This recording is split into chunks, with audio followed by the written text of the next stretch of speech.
permanecer en su silla.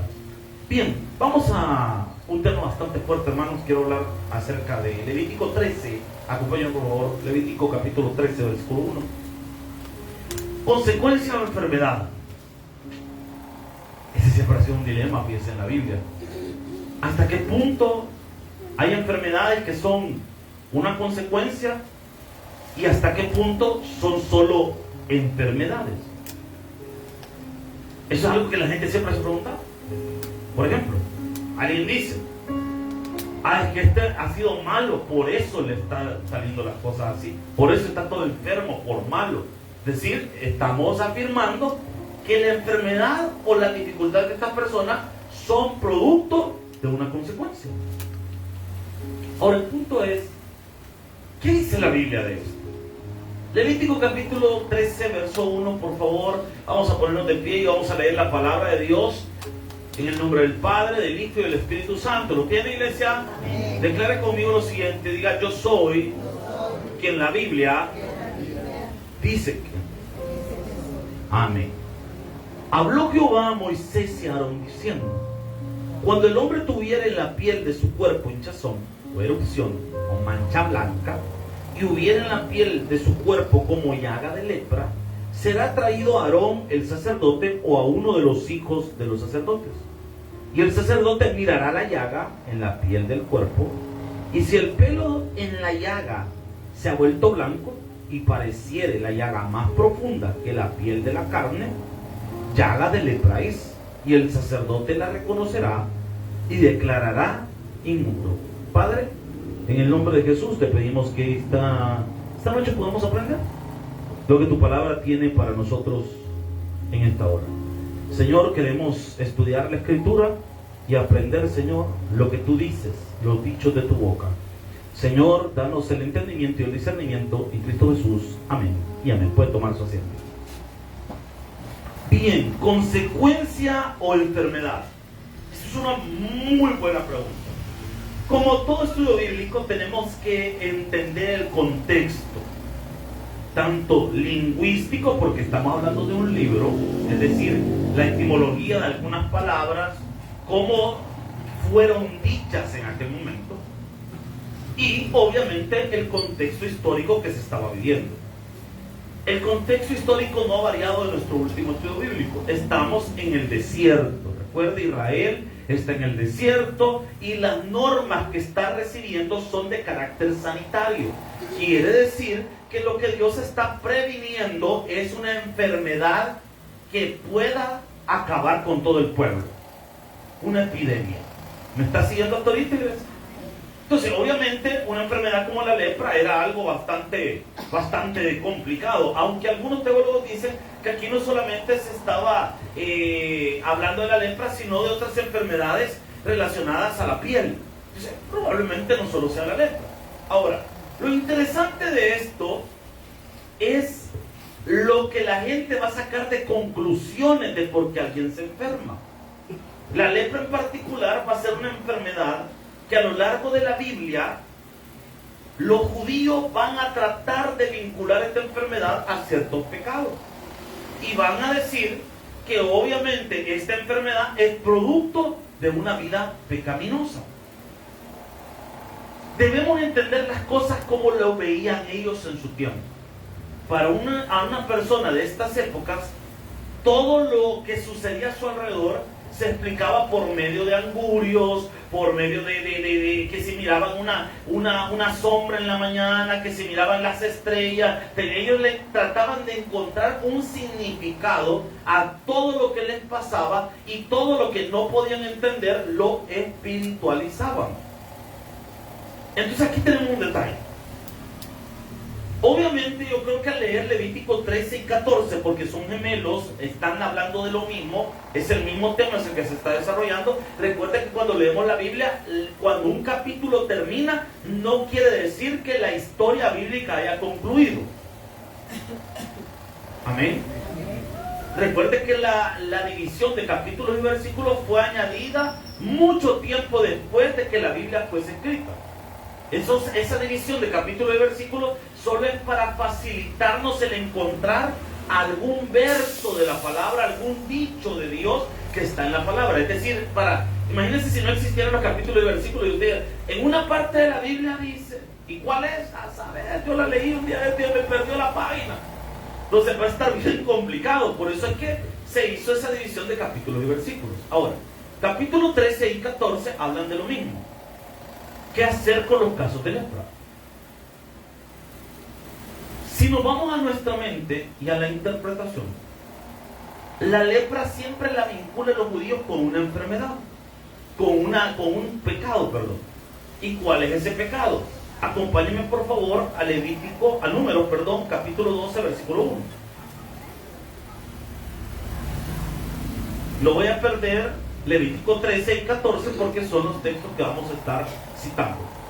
Primero quiero explicarle el contexto del pasaje para que podamos entender de qué va a tratar eso. Número 12.1, ¿lo tenemos, iglesia? Póngale atención a esto. María y Aarón hablaron contra Moisés. Pedro. ¿Quién es María y quién es Aarón? Son hermanos de Moisés. ¿Sí o no? Ok.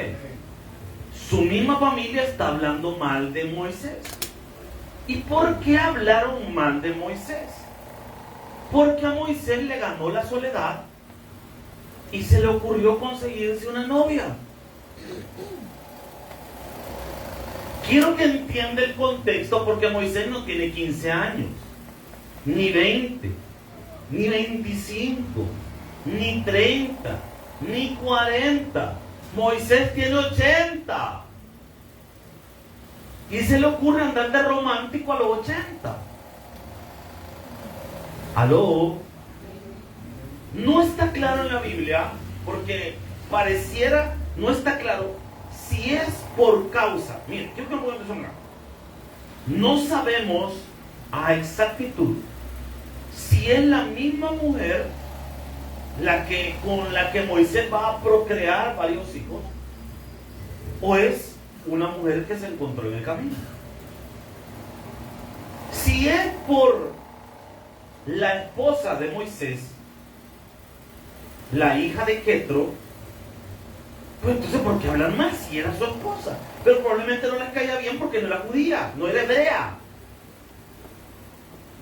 Entonces obviamente quizás esa habladuría de la mujer de Moisés no era nada nuevo, sino que ya era viejo.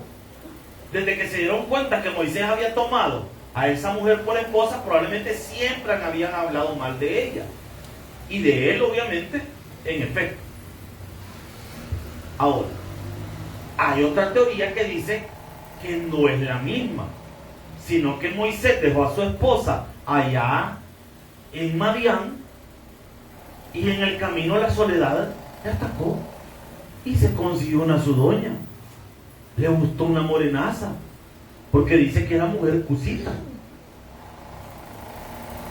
Así que ya sabe cómo decirle a su cusita, vení para acá. Entonces, mire, no está claro. Lo que sí está claro es que hablaron mal de Moisés. Qué bárbaro este Moisés. Menos mal que es el hombre de Dios, mira con lo que salió. Si pícaro es, mira, si esa cara de santulón yo no me la creía, yo ya sabía que se la malía.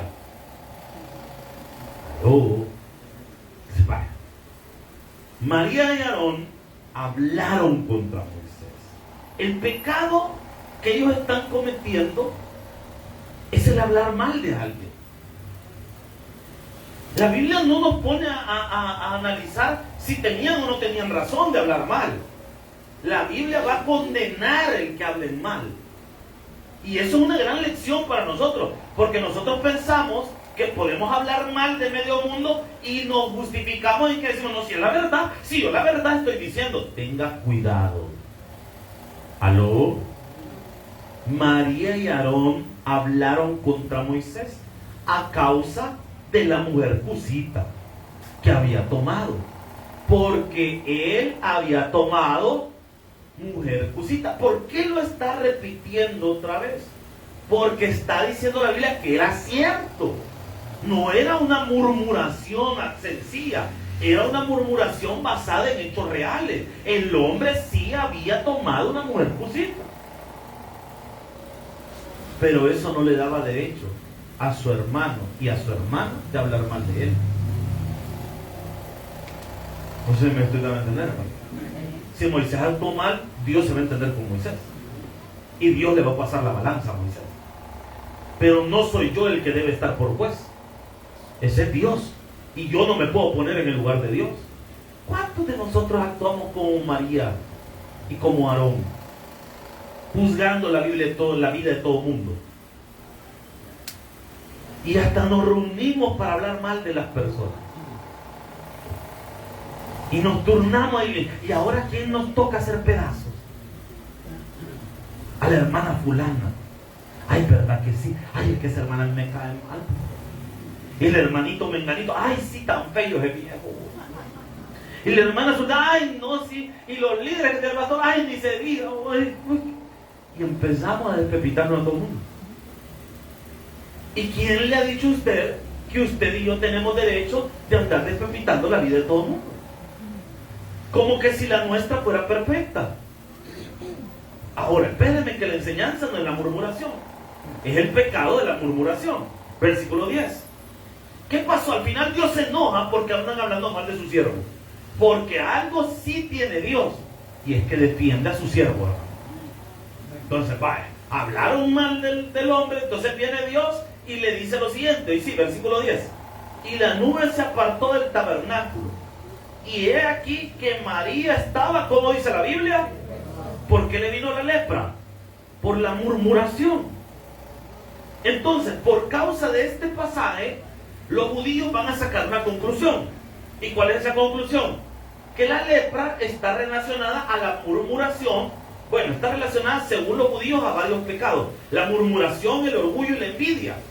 Entonces, para un judío, cuando una persona se enfermaba de lepra, es porque o era orgulloso, o era chismoso, o era envidioso. Entonces, para el judío, la explicación de la lepra de alguien siempre iba enfocada en decir: este solo tiene tres opciones: o es chismoso,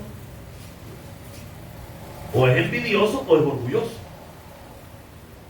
Por eso es que usted va a ver que esto llega hasta el Nuevo Testamento. Esa es la manera de pensar.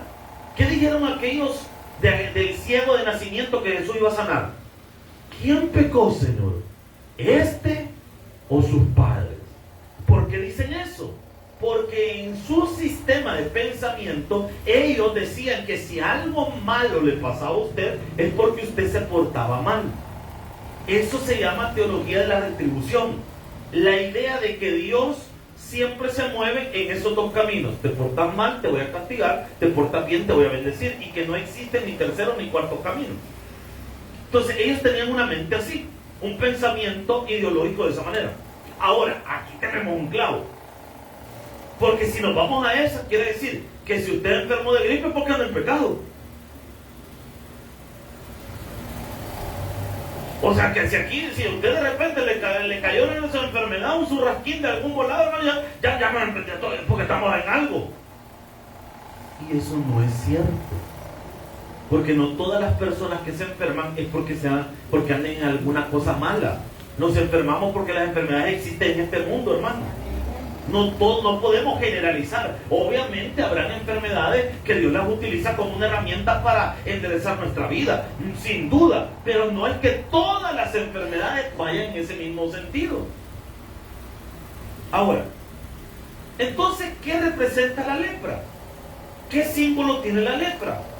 Obviamente la enseñanza en Levítico 13 y 14 es de carácter sanitario, y lo que está evitando es que las personas pues se enfermen y se contamine todo el pueblo. Ahora bien, esto no quiere decir que no tenga un símbolo, solo que a diferencia de otras simbologías que encontramos en el Pentateuco, es decir, en Génesis, Éxodo, Levítico, Número, Deuteronomio, la lepra en particular, en el Nuevo Testamento, si usted estudia el Nuevo Testamento de pasta a pasta, usted lo va a encontrar que a la lepra se le dé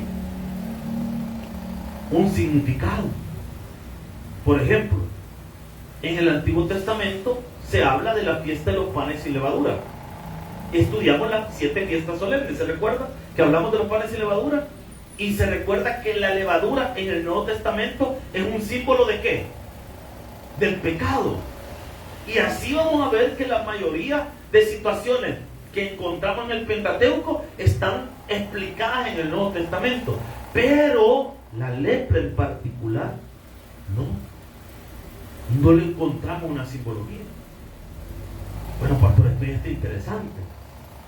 Si me está diciendo que de todas las cosas que encontramos en el Pentateuco, la mayoría de las cosas tienen un significado simbólico en el Nuevo Testamento y es explicado por el mismo Nuevo Testamento, y que solo la lepra en particular no tiene una referencia directa a algo del Nuevo Testamento, y entonces esto, ¿qué es? O por lo menos a simple lectura no la tiene. Aquí es donde tenemos que irnos a la interpretación histórica.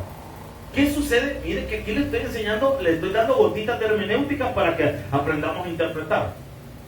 ¿Qué sucede cuando en la lectura bíblica, obviamente todo esto es algo que tiene una representación? Le explica a usted que el Antiguo Testamento para la iglesia tiene o contiene, mejor dicho, simbología. No sé si me tengo que entender, ¿no? Para nosotros lo que vemos en el Antiguo Testamento son símbolos de Cristo. Encontramos elementos que nos conducen a la persona de Jesús. Ahora, ¿cómo hacemos cuando nos topamos con un elemento como este que no encontramos su significado simbólico en el Nuevo Testamento? En hermenéutica recurrimos a algo que se llama interpretación histórica. ¿Y qué es la interpretación histórica? Cuando analizamos una época en específico, llamado la patrística. ¿Y qué es la patrística? Cuando la pati gobierna. No, hermano. La patrística es la época de los padres de la iglesia. Ay, pastor, pero eso suena como católico. No, hermano. La mayoría de las denominaciones cristianas respetamos el periodo histórico conocido como la patrística. La patrística comienza con los discípulos de los apóstoles. A estos discípulos se les llama padres apostólicos. No padres en el sentido de la iglesia católica, sino padres en el sentido de que fueron los que le dieron origen a algunas interpretaciones doctrinales en la iglesia naciente. Después de los padres apostólicos encontramos una gama de señores que les vamos a llamar los padres apologetas, porque van a defender la fe. Y después encontramos otra gama de padres que son discípulos de los apóstoles, que les vamos a llamar teólogos científicos, porque todos estos defendieron la fe. Entonces, para el cristianismo es de gran riqueza estudiar esta época de la historia de la iglesia, porque nos ayuda a entender las bases de nuestra fe y por qué hacemos las cosas de la manera en la que las hacemos. ¿Me estoy dando a entender, hermano? Ahora, históricamente, personajes tan importantes como un señor llamado Orígenes, Juan Crisóstomo, Agustín de Hipona, interpretaron la lepra como un símbolo del pecado. ¿Y cómo hicieron esa comparación? Miren, decían lo siguiente: al igual que el pecado, la lepra corrompe el cuerpo, así como el pecado corrompe el alma de una persona. Al igual que la lepra, cuando una persona estaba leprosa, tenía que salir del campamento y la tenían que sacar y alejar de toda la comunión de Israel y del templo y de oración a Dios. Así el pecado genera una distancia entre nosotros y Dios.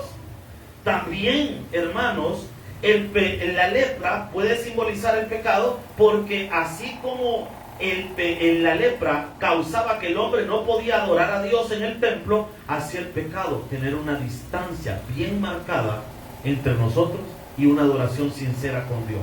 Miren qué interesante cuando estamos aprendiendo, hermano. Entonces aquí hay algo interesante para nuestra vida.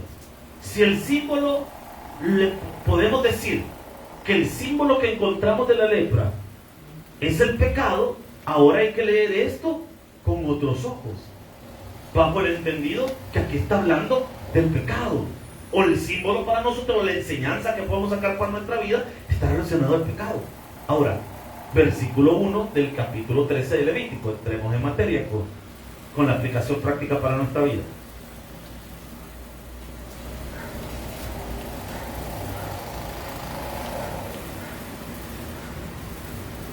Habló Jehová a Moisés y a Aarón diciendo: cuando el hombre tuviera en la piel de su cuerpo hinchazón o erupción, mancha blanca, y hubiera en la piel de su cuerpo como llaga de lepra, será traído ¿a quién dice?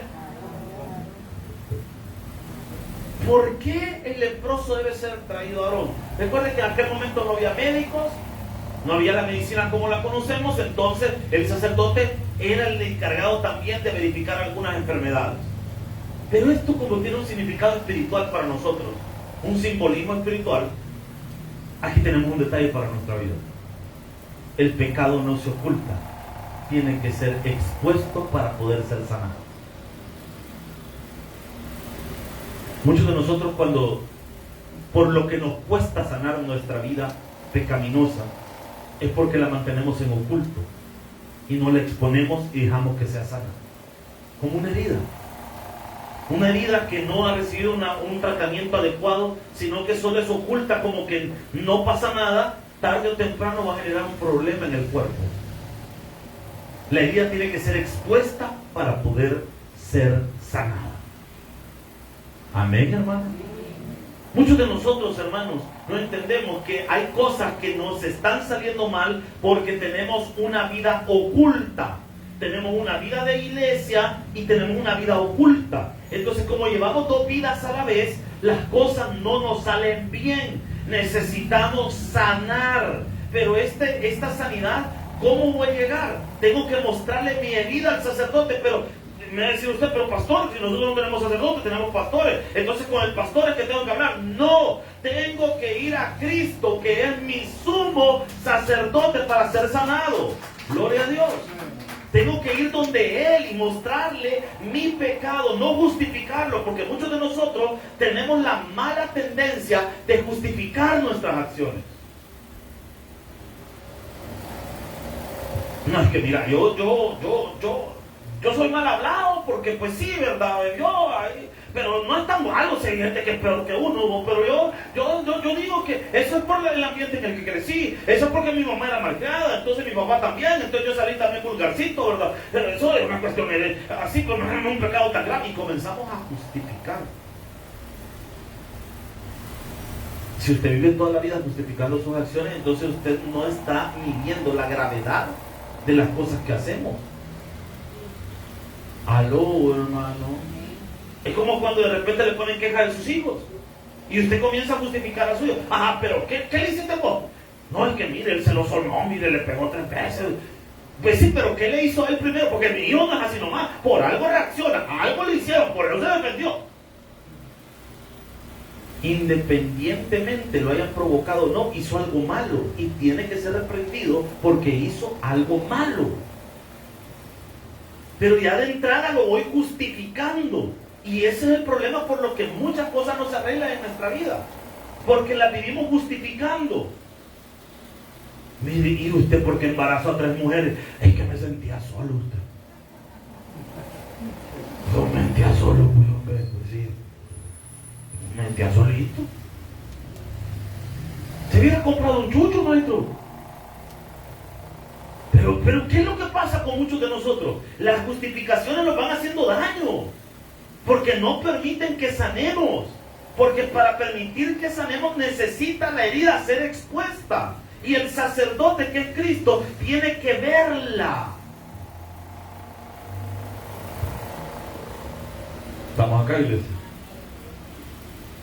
Pero tú vives justificando tus acciones. No, es que nosotros no nos hemos casado porque, mire, la verdad mire, ¿para qué casar? Es que no, la verdad mire, mi tía se casó y vieron que amargada bien. Nosotros estamos bien así como estamos. Tu herida necesita ser expuesta. Estás mal. No puedes estar viviendo con una persona sin un compromiso. Estás haciendo la cosa muy mal. Jóvenes, no podés tener relaciones sexuales habidas y por haber y pensar que está bien. Es increíble cómo muchas personas, muchos jóvenes están empezando una vida sexual activa y empiezan a justificar y dicen: no, es que Si todo el mundo vive en eso, si eso que tiene de malo, eso, no estoy haciendo nada malo, los dos estamos de acuerdo. Sí, todo lo que digas, pero la Biblia te está enseñando que hay algo que estás haciendo mal. Tu cuerpo es el templo del Espíritu Santo. Es algo que está guardado exclusivamente para el matrimonio. Pero estás jugando con fuego.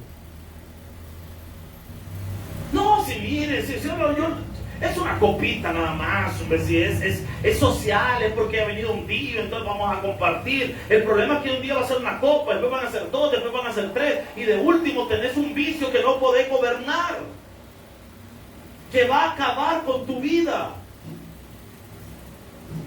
¿Aló? Es que el problema es que muchos de nosotros no exponemos nuestra vida con nuestro sumo sacerdote que es Jesús, sino que le escondemos y hacemos como que no está ahí, cuando en realidad esa herida es tan marcada, es tan fuerte, que nos está delatando delante de todas las personas. Porque una persona podía esconderse con lepra, podía taparse la lepra al principio, pero la lepra se expande por todo el cuerpo al punto que llega un momento en el que ya no se puede ocultar. Podía ocultarlo un tiempo cuando empieza el brote, empieza chiquito. Podía ponerse una camisa más larga, podía taparse, podía ponerse guantes, pero se va a tapar un tiempo. El problema es que eso se va a ir cada vez más y más y más y más y más. Aló, estamos acá con pastor, ¿y entonces qué hacemos? Primero, pierde el temor de que exponer cómo es su vida realmente. Con Dios, obviamente estamos hablando. Porque muchos de nosotros guardamos apariencias hasta con Dios. Y es tiempo de ser sinceros con Dios, hermano. Aceptar que tenemos cosas que no están bien, hermano. Si toda la vida nos vivimos justificando, no, es que yo así soy, es que a mí sí me crearon, es que yo tengo ese problema, pero no, ya lo voy mejorando. No, hermano, con Dios decirle, Señor, estoy mal, tengo un problema. Usted sabe qué es lo más difícil del ser humano, que con otro ser humano no nos cuesta decir las cosas, pero con Dios sí. Y es bien triste porque Dios sí nos puede ayudar y otra persona no. Hay personas que no tienen problema en contarle las pecas de su espalda a otra persona. Ay, mira, vos, te quiero confesar algo, necesito hablar. Pues sí, ¿qué te pasó? Ay, es que vieras que hice tal cosa, y vieras que hice esto. Y se lo contamos a una persona de nuestra confianza y decimos, ay, pero no vayas a decir nada, por favor. ¿Cómo vas a creer? Le dice la otra, si yo soy una tumba. Pero tumba abierta usted, porque todo el mundo sabe. Y nosotros mismos le regalamos nuestra vida a alguien que lo va a hacer pedazos. ¿Por qué no mejor decírselo a Cristo, hermano? Jesús te va a sanar, te va a restaurar. Levítico 14:1, acompáñame por favor. Vean qué interesante esto, hermano. 14:1. Y habló Jehová a Moisés diciendo, esta será la ley para el leproso cuando se limpiare, es decir, cuando Dios ya lo sanó. Porque al igual que la lepra, el único tratamiento que hubo por siglos para la lepra, solo era que Dios lo sanara. No había medicamento, no había ungüento. La lepra fue hace poco que se descubrió la cura, pero durante siglos las personas leprosas, la única forma que tenían era esperar que Dios la sanara. Por siglos y siglos y siglos no había una cura para la lepra. Lo único que la gente al salir leprosa podía hacer era esperar que Dios lo sanara. Al igual que nosotros con el pecado, por más que usted quiera, no va a encontrar un medicamento contra el pecado. No lo venden en la farmacia. Pecamicil. Deja de pecar con una cajita. Y se toma su pecamicil diario. No existe. ¿Cuántas veces nos hemos propuesto, hermanos, cambiar y no lo logramos? Porque los seres humanos podemos hacer algunos cambios con determinación, pero siempre hay algo que no lo podemos quitar. Si no nos vayamos lejos, hermano. Ya estamos en 4 de febrero y usted se propuso hacer dieta desde el 1 de enero. Y no ha empezado todavía y compró la verdura. Ahí están arruinados, está el tomate ahí todo tuido en la refri, hermano. Ay, voy a hacer mis licuados verdes, dice. Ahí quedaron los licuados verdes, hermano. A la par de la chocolatina. O sea, no, hermano, nos cuesta. Si nos cuesta algo tan fácil como dejar de comer, nos cuesta tanto. Ahora imagínense lo demás. Y el problema es que esto se vuelve un ciclo de levantarse, caerse, volverse a levantar, volverse a caer. Y empezamos, y lo peor que cuando cada vez que caemos, nos sentimos peor. Porque usted dijo, no, este año tal cosa no la voy a volver a hacer. Más tardó en decir que no lo iba a hacer que en volverlo a hacer. Al igual que la lepra, nosotros solo tenemos un camino: esperar que Dios nos cambie y buscarlo. Y cuando ese milagro ocurre, ¿qué hay que hacer? Cuando empezamos a cambiar, cuando empezamos a notar que hay cambios en nuestra vida y que Dios lo está haciendo. Por eso es que es importante mantenernos en la congregación. Por eso es que es importante venir a la iglesia. Por eso es que es importante orar. Por eso es que es importante leer tu Biblia. Porque estás descansando en el poder de Dios que transforma vidas. Amén. Gloria a Dios, hermanos. Y aplausos por el Señor desde los corazones. Y dice el versículo 1 del capítulo 14. Y habló Jehová a Moisés diciendo: esta será la ley para el leproso cuando se limpiare. Será traído al sacerdote, necesito ir donde Cristo, y este saldrá fuera del campamento. Esto es importante. ¿Por qué dice que saldrá fuera del campamento? ¿Por qué no dice lo recibirá en el templo? Porque los leprosos no podían entrar al campamento. Cuando una persona, todo lo malo, siempre estaba afuera del campamento. Entonces la lepra y los leprosos también estaban fuera del campamento. Por eso saldrá y lo examinará. O sea que el único que me puede decir si he cambiado o no he cambiado es Cristo. Es que poderoso esto, hermano. Y si ve que está sana la plaga de la lepra del leproso, ¿qué va a hacer? Ahí empieza una serie de instrucciones de lavamiento y un montón de cosas. Pero quiero que salte directamente al versículo 10, por favor. Prácticamente son 8 días de purificación. Y el día 8º tomará, que dice, 2 corderos sin defecto. Y dice, y una cordera de 1 año sin tacha, 3 décimas de flor de harina para ofrenda amasada con aceite y un log de aceite. ¿Qué está diciendo? Señores, cuando Dios te haya sanado de algo, la ofrenda representa: dale las gracias. Aló. Volvé a darle las gracias. Todo lo que las ofrendas que pide ahí, el sistema de ofrenda, no es otra cosa más que decirle a Dios: Señor, estoy agradecido porque me has sanado. Hermano, muchos de nosotros cometemos el error que cometieron los 9 leprosos. Porque no es que no son 10, pastor. No, es que uno sí regresó a dar gracias. Por eso digo los 9. ¿Qué hicieron los 9? Fueron sanados y se fueron. Y no regresaron a darle las gracias a Jesús. Hermano, yo no sé qué problema tengas esta noche, pero cuando Dios te sane, abra la puerta, te bendiga, no solo te alejes, regrese a darle las gracias. Amén.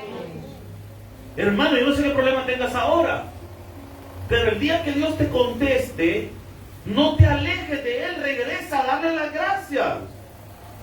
Pastor, yo le estaba pidiendo a Dios mi sanidad y mírale, ya me sanó, así que hoy sí ya voy con todo. Y el hermano solo vino el viernes a dar testimonio y después ya no lo volvimos a ver.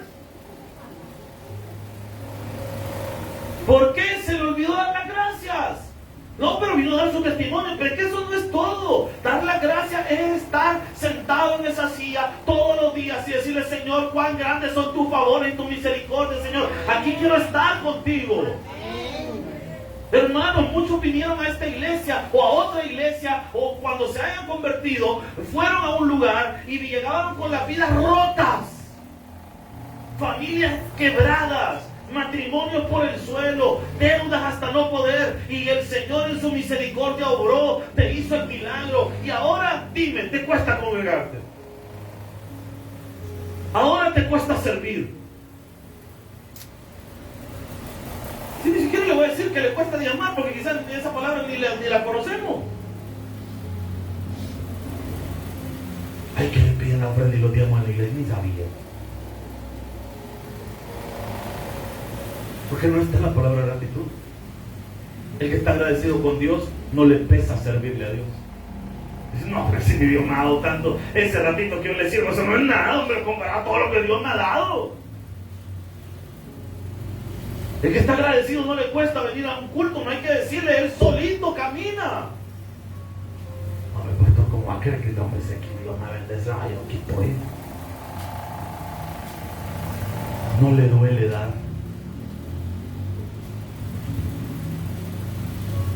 Y cuando llegue el momento de nuestro tiempo y nuestra ofrenda, con gran alegría, él ya trae listo su sobre, ya viene contento, ya lo viene selladito, y le dice: Señor, si esto no es nada, hasta más te quisiera dar, Señor, si me has dado tanto.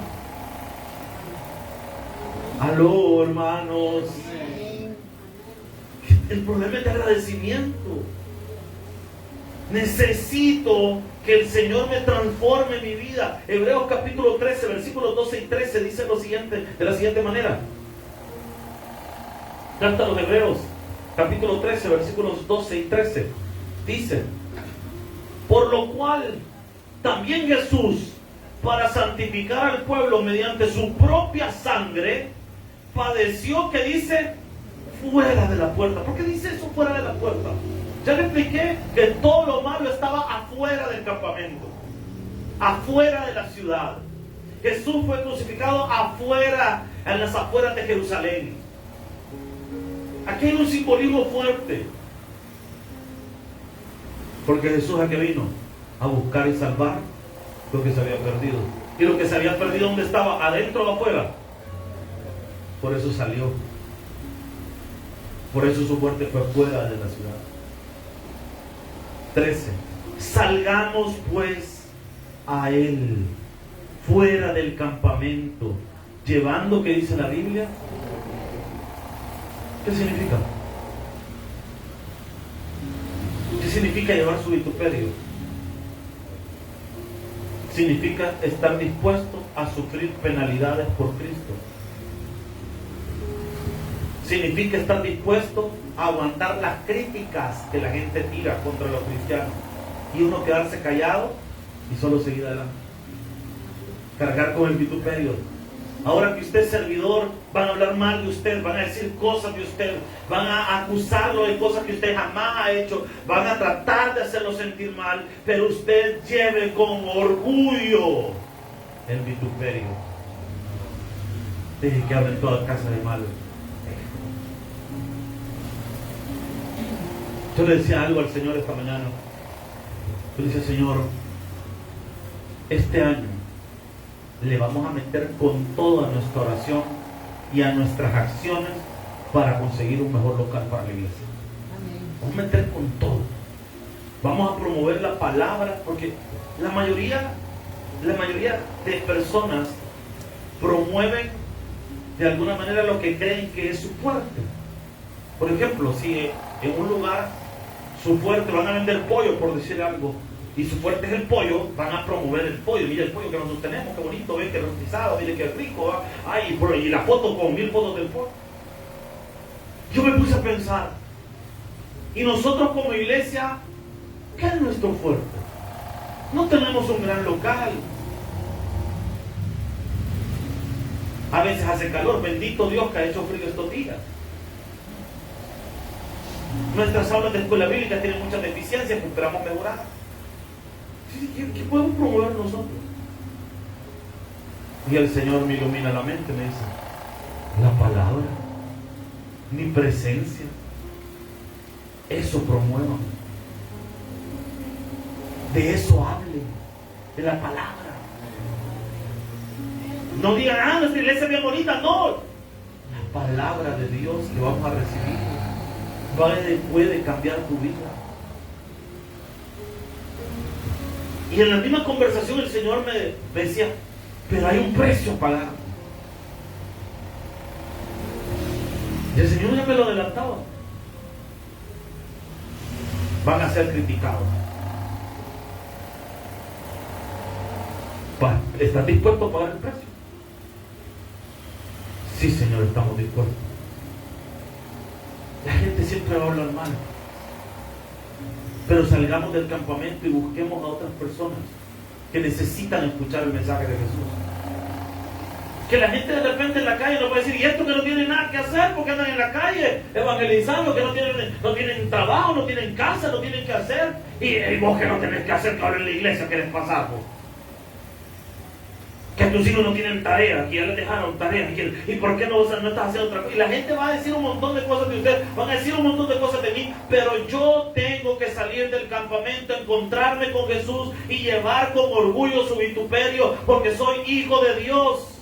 Y que no le dé pena, gloria a Dios. Que no te dé pena en tu trabajo decir que eres creyente. Ponga la Biblia en su escritorio. No la oculte. Póngala en la esquina de su escritorio, abierta si usted quiere. En su locker ponga un logo de la iglesia, a un versículo, algo que le identifique como creyente. Póngale a su carro sticker cristiano, mensaje de Dios. No que le manda, la llevo pero sola, la ha puesto, no moleste. No, póngale un logo, póngale un versículo, ponga algo, demuestre que está orgulloso de ser hijo de Dios, hermano. Demuestra que está orgulloso de ser un hijo de Dios.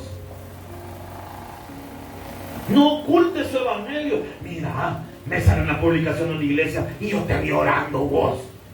¿Y que sos cristiano?